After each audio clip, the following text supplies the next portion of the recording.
Welcome to the Prime podcast, where we explore how leading companies bring ideas to market at warp speed. I'm Lydia Hawthorn, a managing consultant here at Cprime, and I'm bringing you insights from pioneers in tech, product, and new ways of working.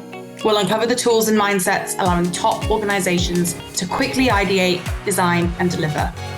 Expect tactics on empowering nimble teams, accelerating innovation, and excelling in adaptability.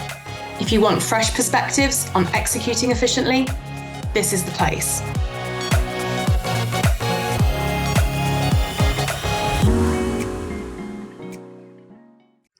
Hi guys, and welcome back to the third episode of the Prime Pod.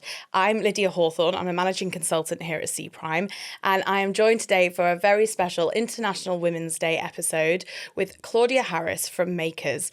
Now, the focus of this episode is what does it take to be a good advocate for women in tech? Thank you so much, Claudia, for joining us.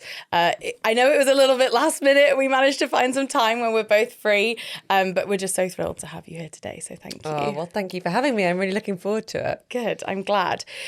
So maybe we'll just start at the beginning, right? So tell us a little bit about yourself, how you got in the space, what Makers do. Yeah, absolutely. So I'm Claudia, I'm the Chief Exec of Makers, and we take people who are career switchers and we help them retrain into tech and find jobs in tech. And we take people from all walks of life. We don't look at your background, we just look at your attitude and your aptitude. So kind of big part of our mission is changing the face of tech, bringing people who wouldn't have had the opportunity previously to get those amazing jobs.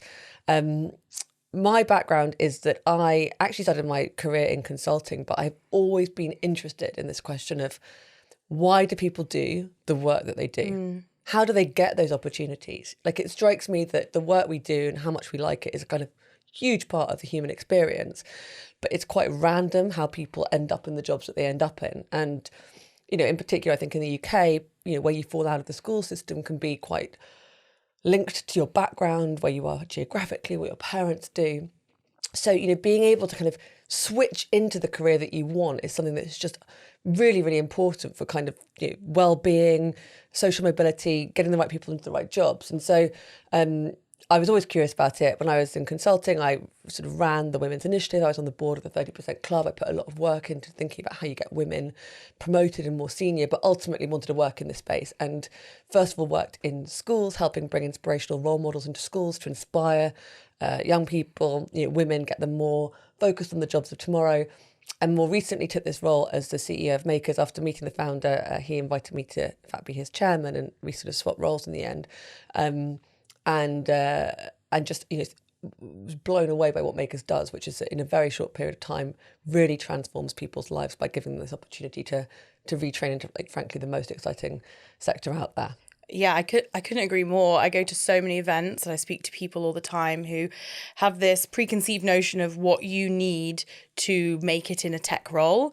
And all of those things usually stem from a degree in computer science or an engineering degree or some experience of coding.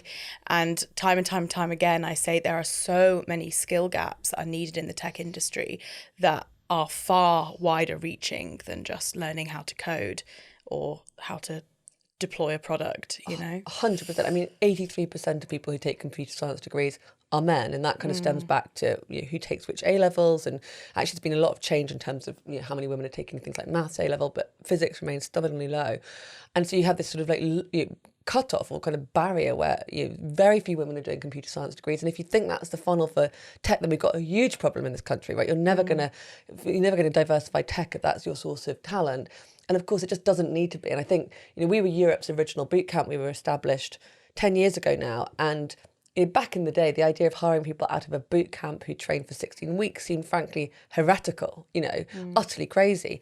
Now, I think it's almost the mainstream. You know, so many people get into tech that way. And I think, you know, any forward-thinking company is really looking at that as a way of bringing in diverse talent and also fresh thinking.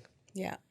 Yeah, and I'm an ambassador for a company called Innovate Her, and one of the primary activities one of the primary activities I spend my time doing is, you know, going into schools and presenting to them the breadth of roles available in the tech space, from product managers to business analysts, 100%. UX designers, and so much of that is foreign to the kind of stereotypical tech role that people think of when they think of the tech space. Well, it's just so difficult in schools. I mean, I think one of the things that I learned when I was working in this space is that just the words don't mean things to children, right? Even doctor, lawyer, even if you go to these things just don't mean anything. And the only way that you can really help young people to imagine what they want to do with their future, and by the way, they have to be able to imagine it, to work towards it, is to actually meet people from these backgrounds, bring it to life, go to the workplaces.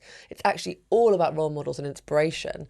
And so, bringing women into schools to connect for young girls that they can be this person, they can do this job, it just couldn't be more important. It's so powerful that you do that. I love the organisation Innovate Her. I think these, it's just almost nothing is more important than that. And as you say, really bringing to life the variety of skills. And so, whatever your passion, there's a way for you to work in this amazing industry. It's just, you have me at hello. And I think I was talking this weekend actually with some family members about how kind of labour nowadays, because of the fact that we live in a more technical age, is more invisible. You don't see labour quite so often, right, and it happening in a tangible setting.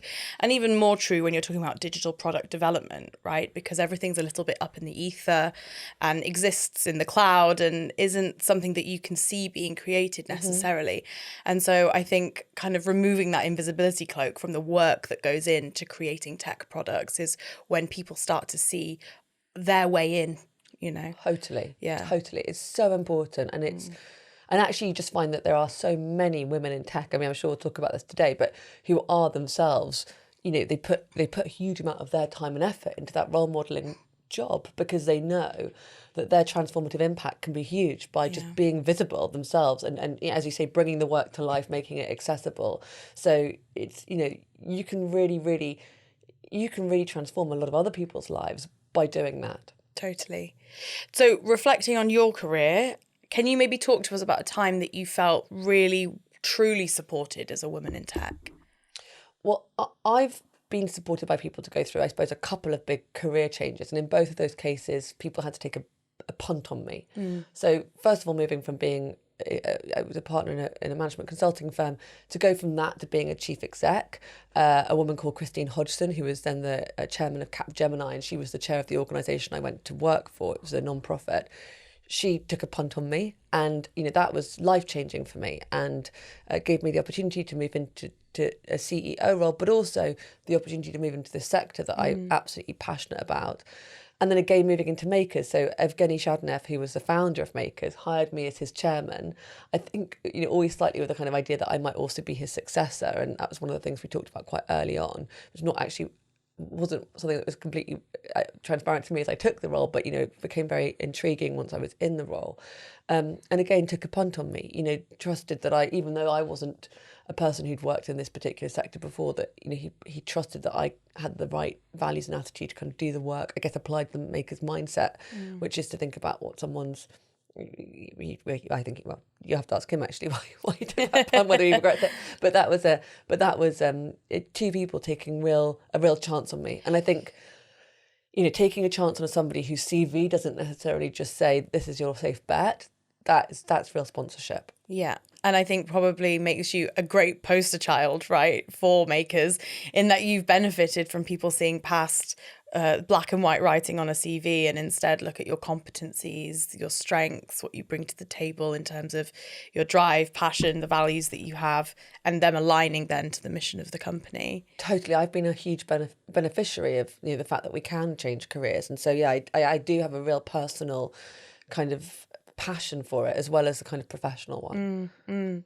And so can you maybe talk to us about the importance of initiatives like International Women's Day and why it is that we all come together every year to talk about the challenges that we're facing? 100%. And I think, sometimes if I'm really honest, at Makers we have more women than we have men, and there is a kind of more women on the senior team, more women across the organisation. So I think there are moments when you sort of think a bit about why do we do these initiatives and what are they for? And I think for me, and Makers, we celebrate a lot of initiatives through the year, and it's really about, I think, being inclusive and making it easy for people to be allies and supportive. One of the things we do is we encourage curiosity, we encourage open questions. We really allow people to explore and understand what it's like to be a woman in tech, but what it's like to be. We had Transgender Awareness Week a couple of months ago, and really explored that. And I think it's really important to kind of allow people to be. You have to support people to be allies. People really want to do it, but I know that there are certain areas that I find it easy to be allies in, and others that I feel less confident. And I think really empowering people to be an ally by creating a space for people to ask questions, find out the things that they don't know and figure out what they can do to help is so important. And these days, kind of create that space.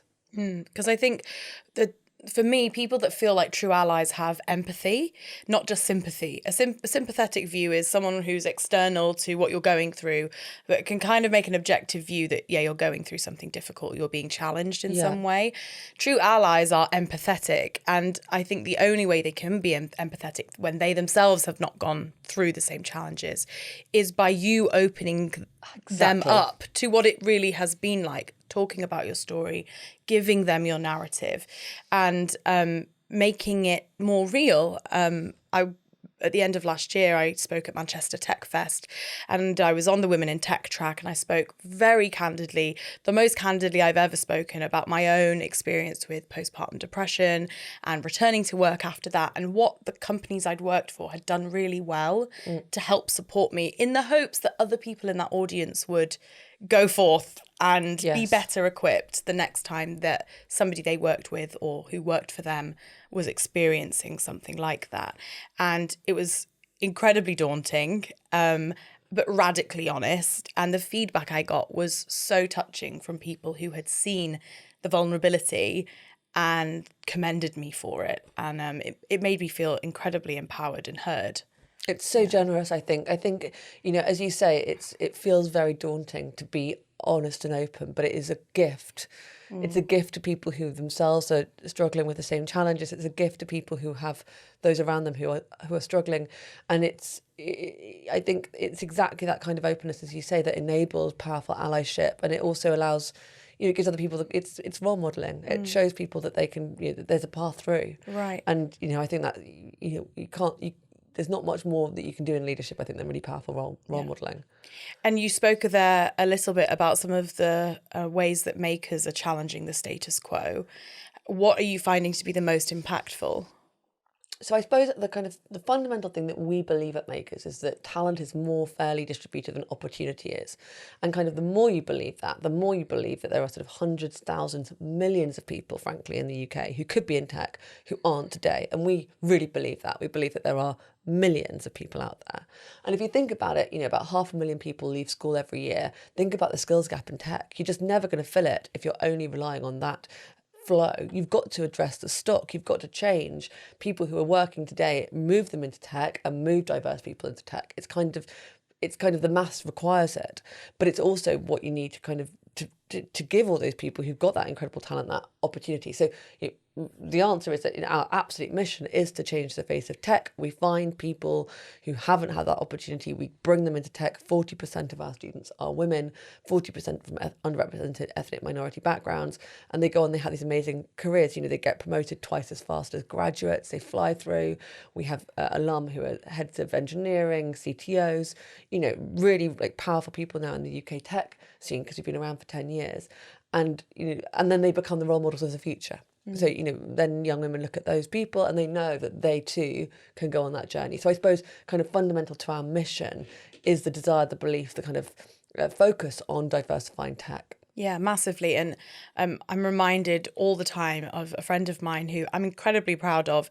And she was a teacher, in a secondary school, a science teacher, and just found what a lot of teachers are finding now is the pressures, the work-life balance, the environment is a really, really tough one to feel fulfilled and satisfied in, and had decided, I'm going to go be a Scrum Master. And in her summer holidays went and took her Scrum Master qualifications, and I was lucky enough at the time to be in a position where I could offer her some work experience, and she came and did the Scrum Master role with us for a couple of weeks. And she's done it. She's then gone out to the market, found a job as a Scrum Master, taking advantage of all of the opportunities that you're talking about there by working in tech.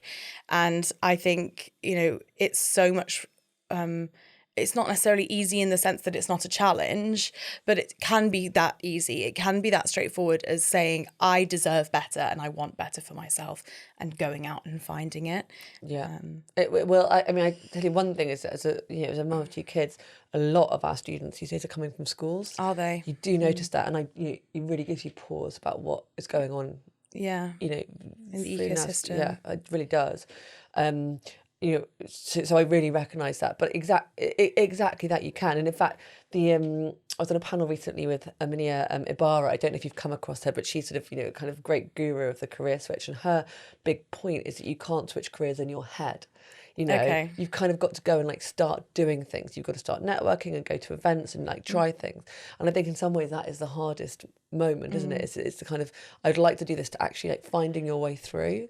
But I do think for people who are thinking about it now, there are just so many organisations, obviously, come to makers, but we have lots of brilliant peer organisations out there as well.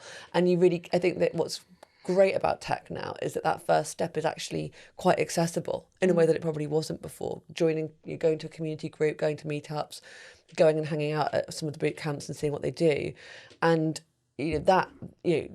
take that first step. Yeah. I think and as you say, then you can do this incredible. You can make this transformation, and how brilliant that you're doing that at Cprime. That's great to hear. Yeah. And so, who is someone that you admire for their efforts in championing women's causes in the tech industry? I mean, I feel like you're spoilt for choice. I mean, so spoilt for choice. I mean, there are so many amazing leaders and women out there doing incredible things. I'm going to give a quick shout out to Claire Davenport, who is the CEO of Treatwell and former CEO of Not on the High Street, because it's slightly live in my mind because I was at one of her events a couple of weeks ago. But she runs a network called Wits End, and it's for senior women in tech. But it's actually kind of saying it's for senior women in tech is not quite fair. It's kind of it's more broadly for women in tech who are ambitious and who need to keep going.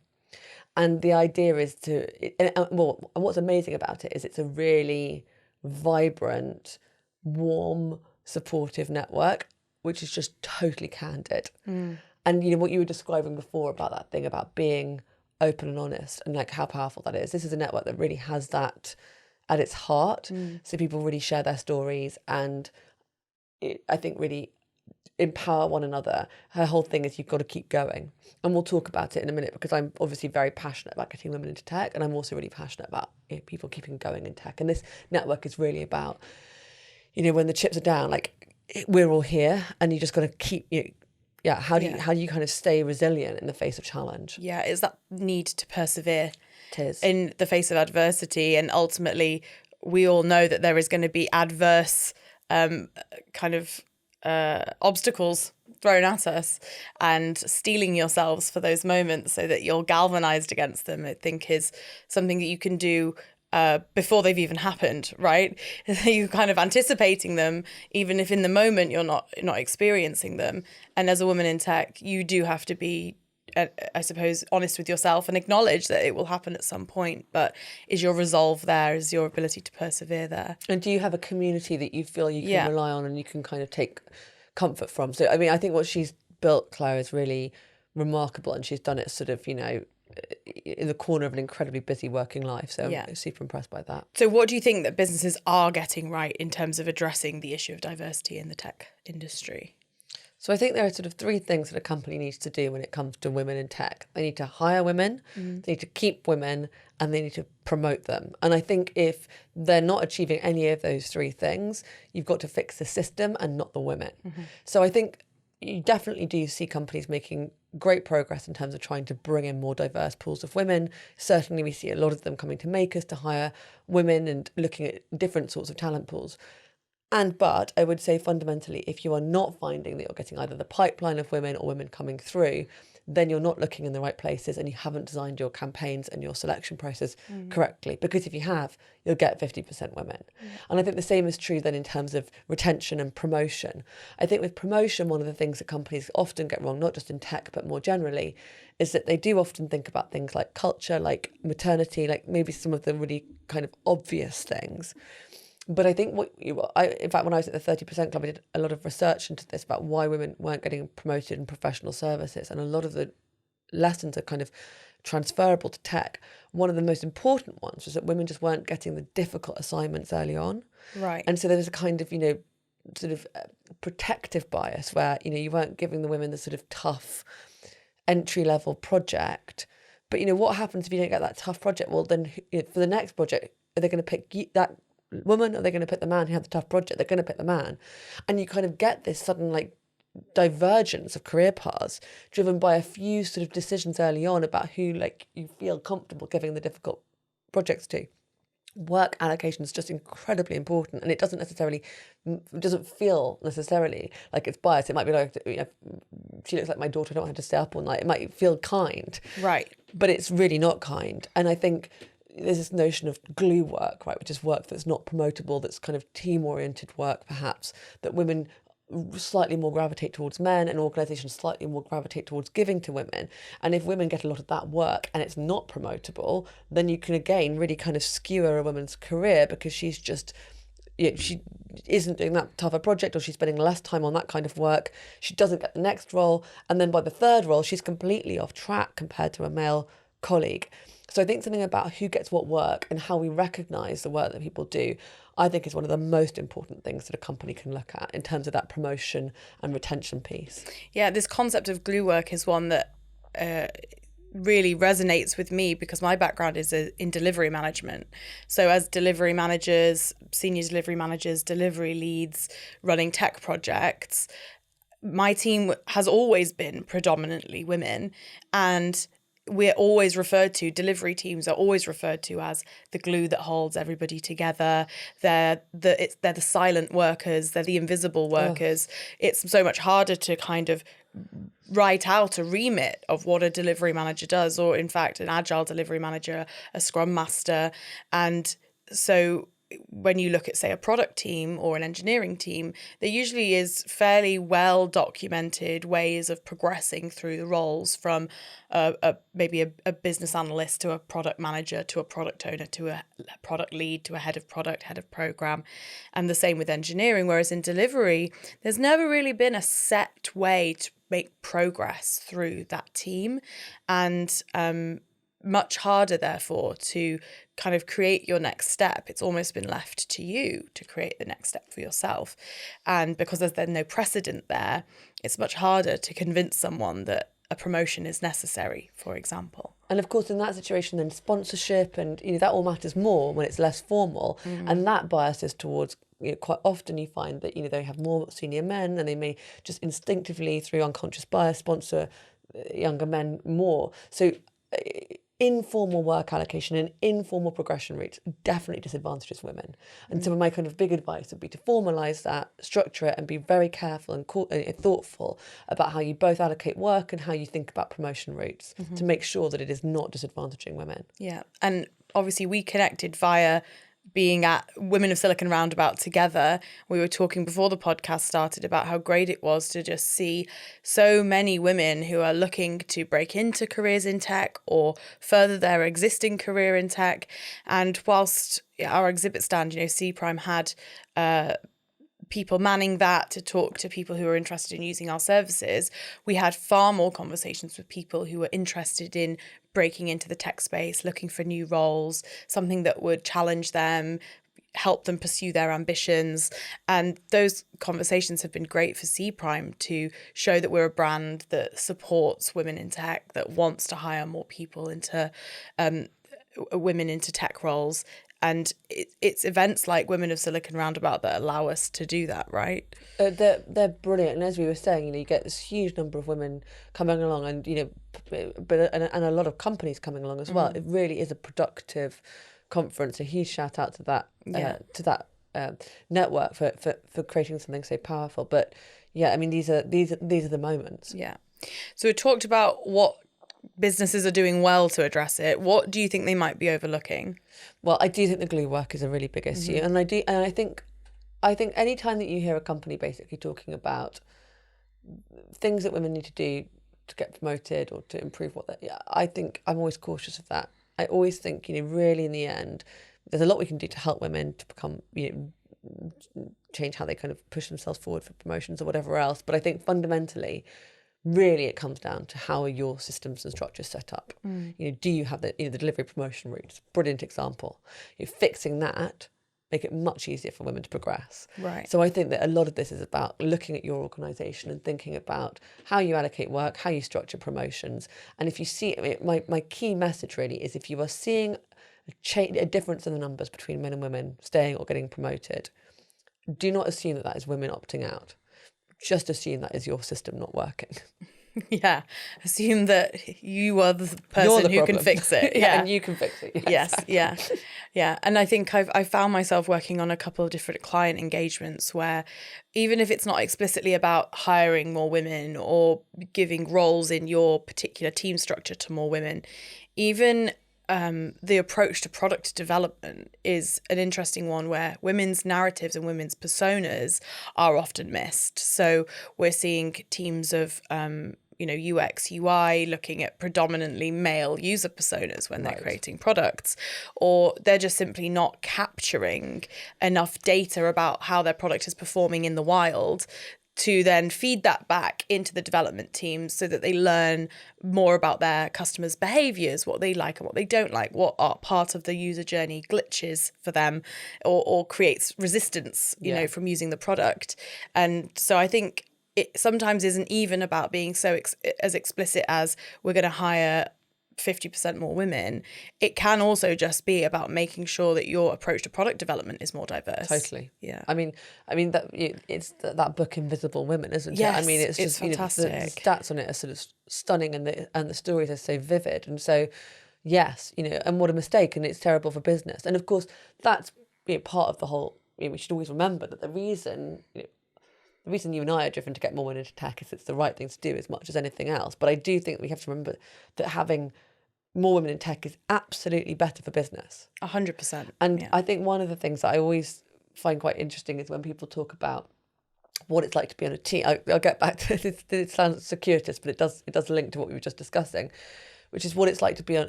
People describing a team, and they'll say this is quite a challenging team, lots of different opinions. I find it quite difficult to be on this team, and my response is that is a good team, right? That is a team that is creating insight, that is constructive challenge, that's like challenging kind of predetermined assumptions that might hold you back. A bad team is a team that feels cozy, where you'll go off and play golf, right? That's kind of like, that's the financial crisis all over again. What you want is a team to feel a bit difficult, and that is what a diverse team is, and that is how it creates value, because it brings different perspectives, and you create better answers, and it doesn't feel easy. It feels hard, but you get better answers. And so it's better for business to have more women because they bring that diversity of perspective, and it's better for business to have more women because also they're going to be much more likely to think about the user journey from women's point of view, and of course to miss that out is again terrible for business. Yeah, I just submitted a paper, I don't know if it will be accepted yet, to Agile 2024, and it's a development of a talk that I've done before called Product and Engineering, BFFs or Mortal Enemies, and it really kind of examines this phenomenon of a need for checks and balances on each other, and obviously we don't want that to be toxic. We don't want anybody to feel unheard or diminished in that space, but from the hottest fire comes the strongest steel, and what you need is sometimes that friction to really push and stretch people's expectations of what is possible. The art of the possible becomes stronger and more, I suppose, of a stretch goal. The things that you didn't used to think were possible now are, and that really exactly kind of summarizes the point that you just made, which is that we need these different voices in order to get closer to the optimum.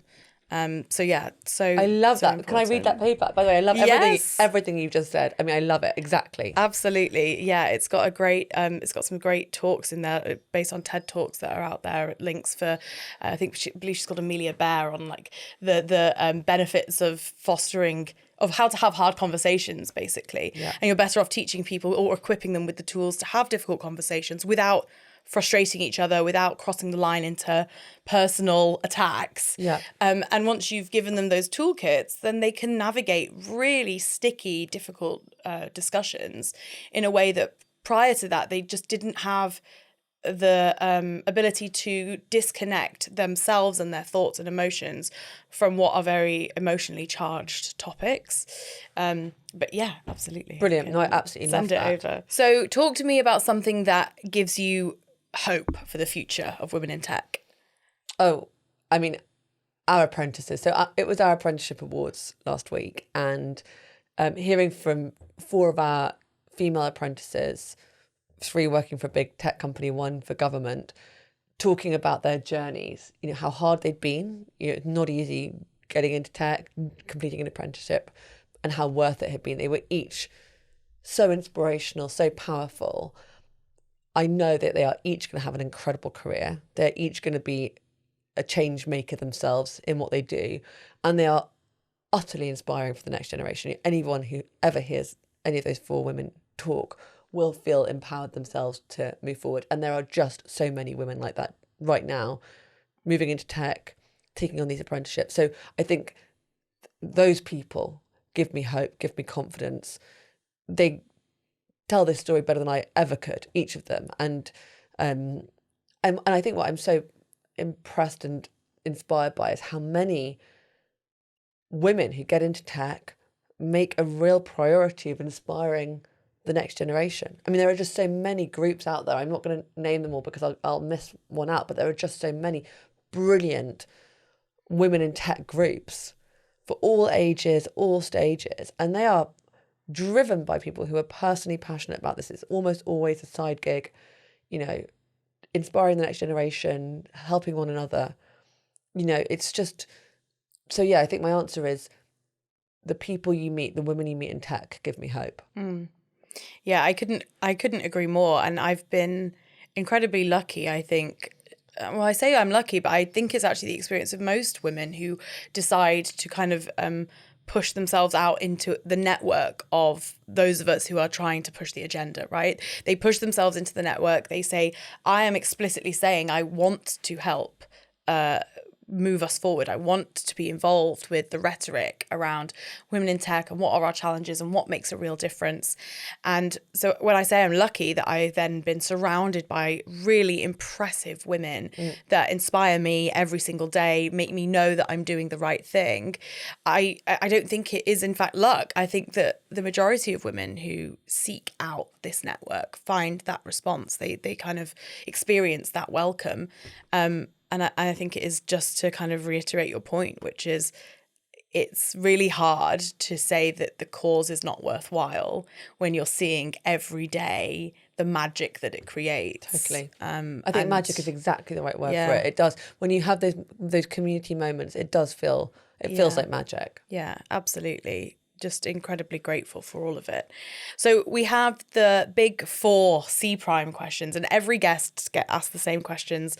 And I suppose, Cprime, we specialize in tech, tooling, agile transformation, all about improving your businesses, right? It's all about making things better, but acknowledging what isn't going so well. So we start off by asking, what is your biggest fail? So I think when I did transition from working as a consultant to being a CEO, I quite fundamentally misunderstood some of the fundamentals of what it takes to be a great CEO. And just to bring that to life, I mean, in consulting, you're absolutely focused on the answer. And as a CEO, you're focused on building the machine that delivers the answer. Mm-hmm. It's not about the answer, it's about creating the company that can find the answer. And when I first had that role, I sort of didn't think about the organisation very much at all. I kind of put everyone into kind of self-managing teams, like consulting teams, and said, let's just get on with figuring out the answer. And of course, in fact, that's really destabilising for people who are used to working in an organisation where there's kind of proper structures. And I think you very quickly realise that's just exactly not how to run an organisation, right? And that running an organisation is really about building the machine that delivers the results. It's about building the culture, it's about building the structure, it's about making people feel safe, it's about thinking really a lot about the people in the organisation. And the answer matters, but if you get the people and the culture right, you'll get the right answer, and you'll get the right answer every time. Yeah. I'm always reminded when we talk about this kind of in Agile, we talk about unlocking intrinsic motivation, bringing purpose to people, empowering them to make decisions, pushing decisions as close to the work as physically possible, as opposed to centralizing them somewhere that is far away from the people who are usually impacted by the choice that gets made.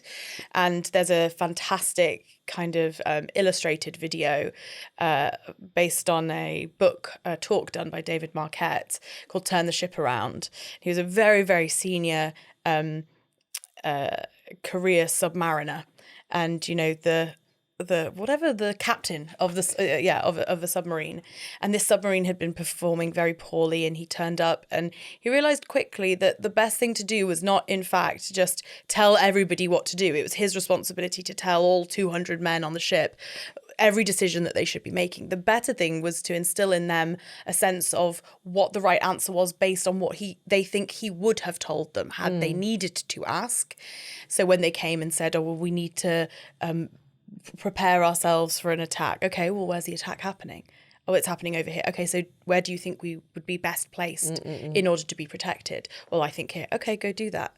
And before long, instead of having one person who made all the decisions themselves, he had 200 people. It's a perfect example. Yeah, it's a fantastic video. I'd recommend anybody give it a search on YouTube. It's about 10 minutes long, but it really captures this need to create motivation inside of your people, because they're not puppets at the end of the day. They're their own individuals. Totally. And the way that you build an organisation is really the art form of being a CEO. Yeah. Well, thank you for sharing your biggest fail, because obviously it's a vulnerable place to put yourself. But on the flip side, what has been your biggest win? I think honestly, the times that I feel the win at work is when you see somebody get a great job and then keep being promoted in that industry. It's really, work is hard. We've both got small kids. Work with small kids is, hard. Yes. Let's just be real. And the moments that really feel worth it and like the win are when you see a person get a great job and feel really, really happy and confident. And, the industry's been up and down over the last year, so it's, that's particularly challenging, I think, right now for some people. But getting those great jobs, getting those great promotions is really, really the thing that, makes it all worth it from my point of view. Yeah, I think kind of the proof is in the pudding for us too. When a lot of the time when we're doing transformations, we're really trying to drive data-driven outcomes so that we can show that this is really making a difference. And the first time that you're able to pull that report and share it with people, that their flow has got better, their product quality is better, even their employee satisfaction, the fluency that they have with the processes that they're using, it's incredibly rewarding. And it's the reason that anybody who's involved in transformation work is involved, right? Because you kind of want to see that outcome, that light bulb go off. Yeah, exactly. It's the point. Yeah, our tagline at Cprime is how to turn ideas into actions faster. And I'd be really intrigued to hear from you about somebody in your business that you think is great at turning ideas into action faster, and what is it about them that makes them so good at that? So I think for this, I have to give a shout out to the 3 women on my exco. So Imi, Diana and Dana. Imi runs our people and ops. Diana runs all of our experience for our students. And Dana is in charge of wellbeing. She's our chief joy officer. And I think each of them, I was thinking about this, you did give me a heads up on this question before. And each of them is, the reason I love working with them is they are each very good at turning insight into action. And I think what they each do, and they do it obviously differently, but they each do a version of, it's basically a combination of people and organisation skills, problem solving skills. So each of them is very good at listening and hearing what the challenge is. Each of them is then very good at problem solving and turning that into a kind of, simplified, clear statement of action. And then again, in terms of their people skills, each of them is very effective at then working with people to get the outcome achieved. So it's kind of people problem solving people, and they are really, really good, all three of them, at both of those skills, at the listening and people side, and also at the sort of simplification and problem solving side. Yeah, I love that you bring out listening as this action, the idea that it's an action in and of itself. I think so many people think that listening is a passive skill, that it doesn't help you do anything faster. And in actual fact, listening is, I think, one of the most important things that we can be doing. And, if we frame it within the world of, women in tech and the role that we tend to play, we've all been there when we've been in meetings and we're being talked over, or a point that we just made is reiterated somewhere else and it seems a much better idea coming from someone else rather than from us. And so, seeing actually the ability to listen and observe and pick up the nuance in a conversation may not seem the most dominant thing. It may not seem aggressive in any way, or that it's contributing to you being good at your job. But in actual fact, I think that is a lot of the time where the points are being missed. 100%. It's the most. I mean, it's crucial, and I think in a complex organisation, it's maybe the most crucial. Yeah. Really being able to hear what's going on and what people are trying to say. Yeah. And so our final question, and you can be as personal or as professional about this as you'd like, which is, what is one idea that you would like to see turned into action faster? Well, I have to start and say, of course, I just want more women in tech. Right. I want it to be 50-50, top to bottom, at least. Yeah. And that's, but there is another one that's been really bothering me lately, which is minimizing the harm that tech does quicker. Mm-hmm. That really frustrates me. It gives tech a bad name. There are a million implementation problems, I know that. But when you read about the ways in which children are being harmed by tech, I just want that dealt with quicker. I feel that we're wasting time, and tech is ultimately such a force for good.